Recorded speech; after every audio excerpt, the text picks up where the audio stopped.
There's a different kind of silence falling over America's heartland. It's not the quiet satisfaction of a harvest brought in. It's the heavy, anxious silence of uncertainty. The silence of fields lying fallow, fields that might not get planted next season because the economics simply don't make sense. The silence echoing through port terminals where ships bound for Asia once loaded around the clock, now standing eerily idle. It's the gut-wrenching silence punctuated only by the auctioneer's call in yards where family farms, legacies built over generations, are dismantled and sold off, piece by painful piece. For decades, the American soybean farmer wasn't just a player. They were the undisputed king of the global market. China wasn't just a customer, it was their kingdom, the single biggest, most reliable buyer on the planet. Year after year, nearly half of all U.S. soybean exports embarked on the long journey across the Pacific, a trade relationship worth over $12 billion in 2024 alone. That money wasn't abstract wealth. It built communities. It funded local schools, bought new fire trucks, kept the lights on in small businesses. It was the bedrock of countless towns across the Midwest, tangible prosperity, grown from American soil. And then, with bewildering speed, it vanished. The U.S. government, driven by a stated aim to protect American manufacturing, launched an aggressive trade war. Sweeping tariffs were imposed: steel, aluminum, and the headline grabber, a massive, unprecedented 100% duty on Chinese electric vehicles.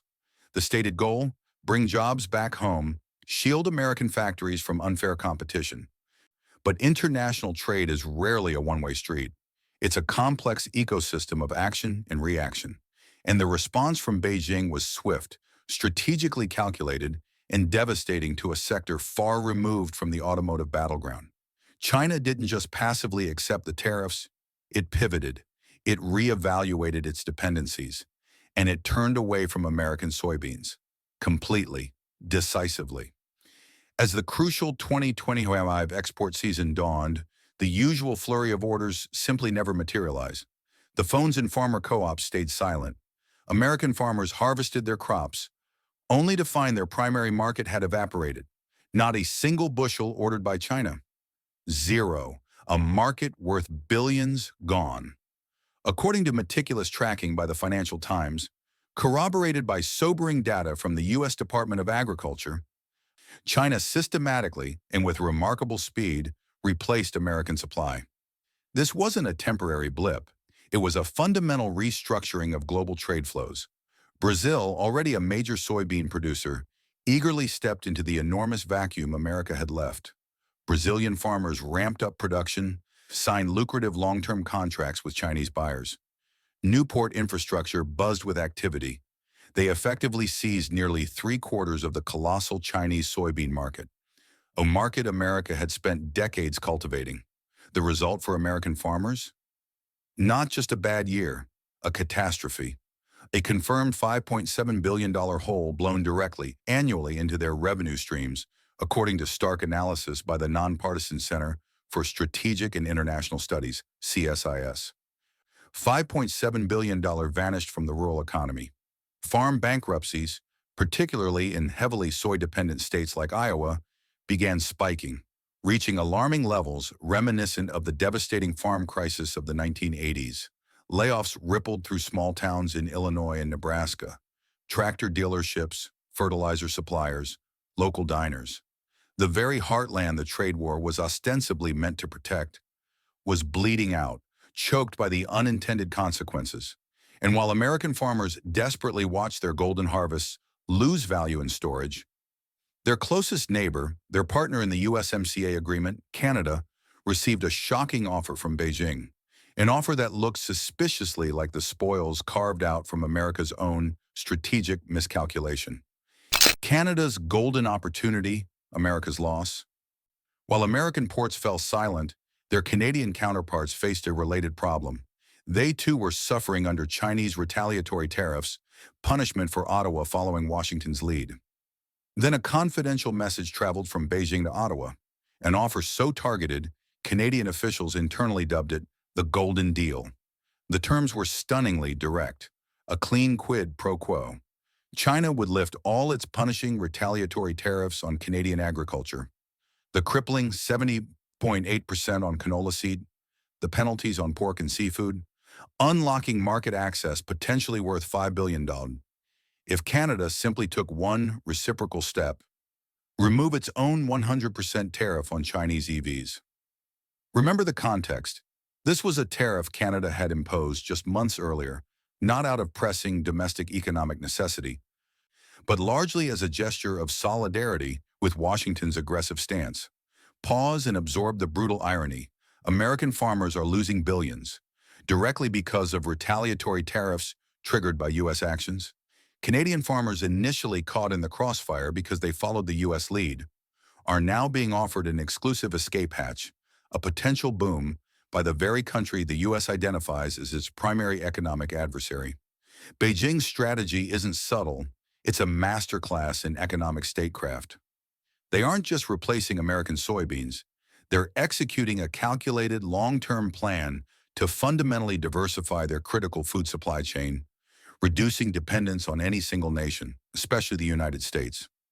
They desire stable, reliable sources, insulated from the unpredictable swings of American politics. And Canada, with its vast fertile lands and reputation as a predictable, rules-based trading partner, suddenly looks like a very attractive, very strategic alternative. China's interest in Canadian canola isn't just about cooking oil.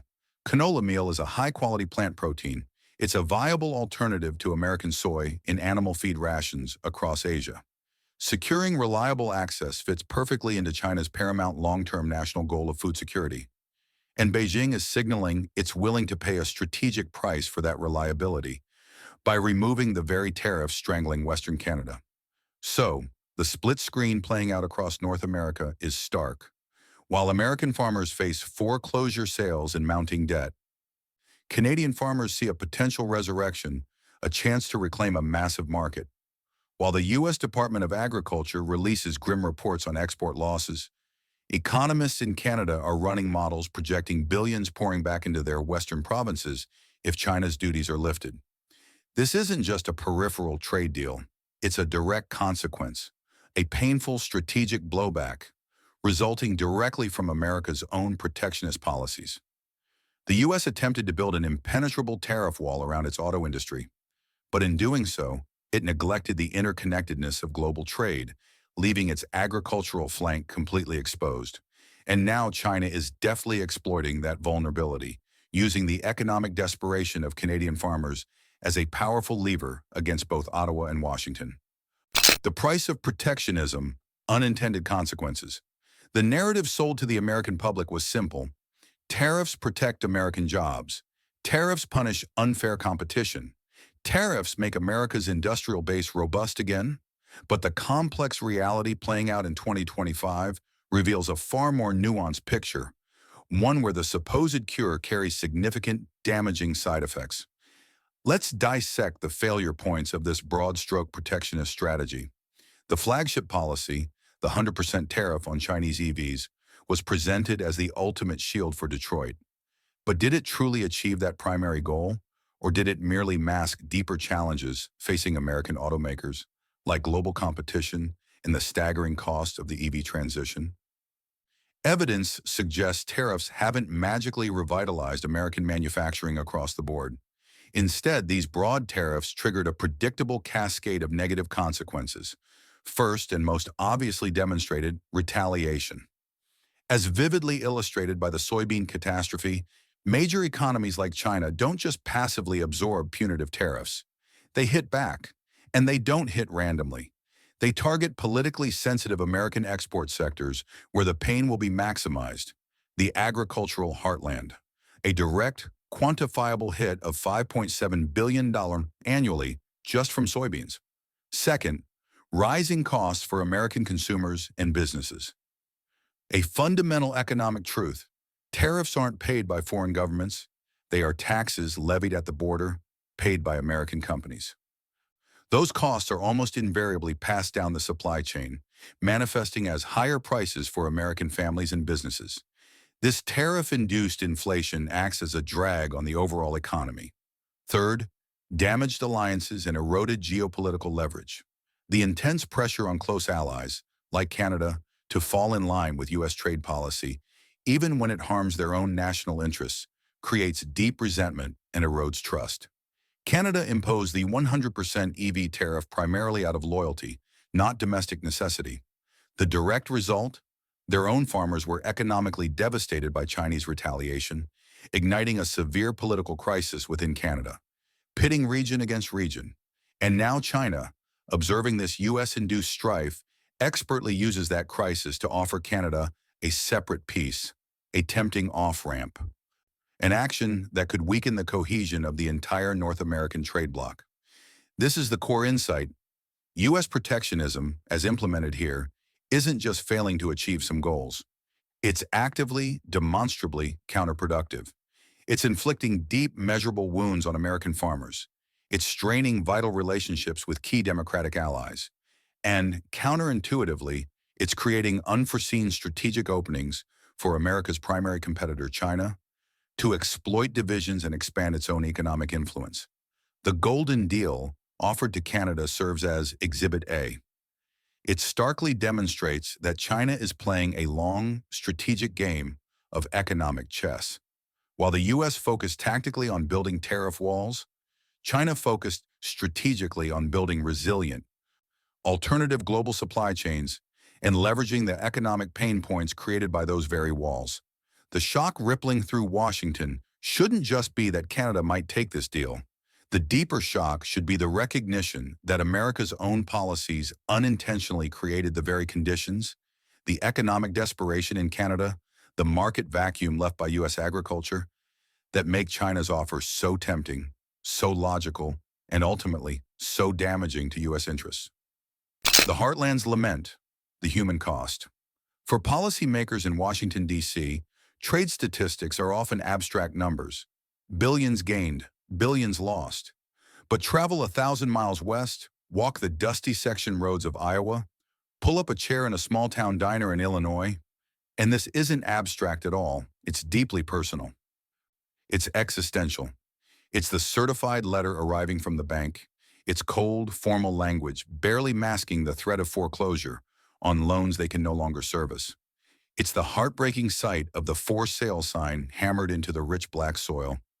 Land their family might have poured their blood, sweat, and tears into for generations, now being sold off.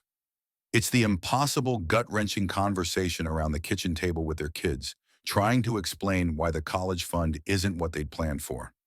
The sudden collapse of the Chinese soybean market isn't just an economic event. It's a rolling social crisis quietly unfolding across rural America. Farm debt is soaring. Farmers are caught in a brutal squeeze. The cost of fertilizer, fuel, and seed remains high. While the price for their main cash crop has plummeted, the margins have simply evaporated. Mental health issues in farming communities are reportedly worsening.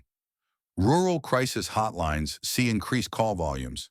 The sense of isolation and despair is palpable, echoing the dark days of the 1980s farm crisis. Young people, the next generation needed to sustain these communities, look at the crushing debt and profound uncertainty and make the rational choice. They're leaving for the cities. And underneath the stoicism, there's a growing, simmering bitterness, a profound sense of being promised protection, but ultimately being delivered pain and abandonment. They feel like pawns in a high-stakes game played by others. They hear the news about Canada potentially getting its massive canola market back, thanks to a deal with China, while their own government seems unable to find a similar off-ramp to reopen the door. China slams shut on their economic future. They watch with deep frustration as Brazil, once a competitor, now aggressively feasts on the market share America abandoned, locking in long-term contracts that will be difficult to break. It feels to many lifelong farmers like a fundamental betrayal, a sacrifice demanded, made, and then seemingly forgotten. The stark reality is that the trade war, initiated to project American strength, has inflicted deep, lasting wounds on its own agricultural base, a sector vital for exports, national identity, and food security. It has brutally demonstrated the limits of using tariffs as a blunt instrument in a complex global economy. You cannot simply wall off one major sector, like automotive, without expecting intricate, painful consequences to cascade through other sectors, like agriculture. The global economy is a web, not isolated boxes, and crucially, you cannot launch a major economic conflict without rigorously planning for how your adversary and your allies might react in ways that could undermine your own long-term goals. China's Golden Deal is a precisely crafted geopolitical message sent to Washington, written in the unambiguous language of economic consequence. Your tariff walls have exploitable holes. Your frustrated allies have options. And ultimately, it is your own people in the heartland who are paying the steepest price. Module 5. America at a Crossroads, Conclusion and Resonance. The situation unfolding in late 2025 is deeply uncomfortable and strategically challenging for the United States. Its primary rival, China, is successfully turning America's own tariff strategy against it. Its closest ally, Canada, is tempted to break ranks due to pain inflicted indirectly by U.S. policy. And its own farmers are facing a profound crisis, feeling abandoned and unheard. This forces a fundamental, painful question upon American policymakers and the public alike. Is the current path of broad, aggressive protectionism actually working in America's long-term national interest? If these tariffs predictably lead to retaliation that devastates other vital export sectors, if they push democratic allies towards accommodating strategic rivals, if they fail to deliver the promised manufacturing renaissance while imposing tangible costs on consumers, then what is the real, holistic price of this strategy? Is the perceived benefit in one area worth the demonstrable damage in others? The Golden Deal between China and Canada may or may not be consummated, but the significant damage to the American farmer is already done. The $5.7 billion annual loss is a stark reality. The farm bankruptcies are happening now. The shift in global trade patterns favoring Brazil is becoming entrenched. The strategic opening for China, allowing it to exploit divisions within the Western alliance, has already been created. The strains on the crucial North American alliance are visible. The fallout from this trade war is far from over. It raises urgent, systemic questions about America's fundamental place in the shifting global order. Are blunt, confrontational instruments like tariffs the right tools for 21st century challenges? These are not easy questions.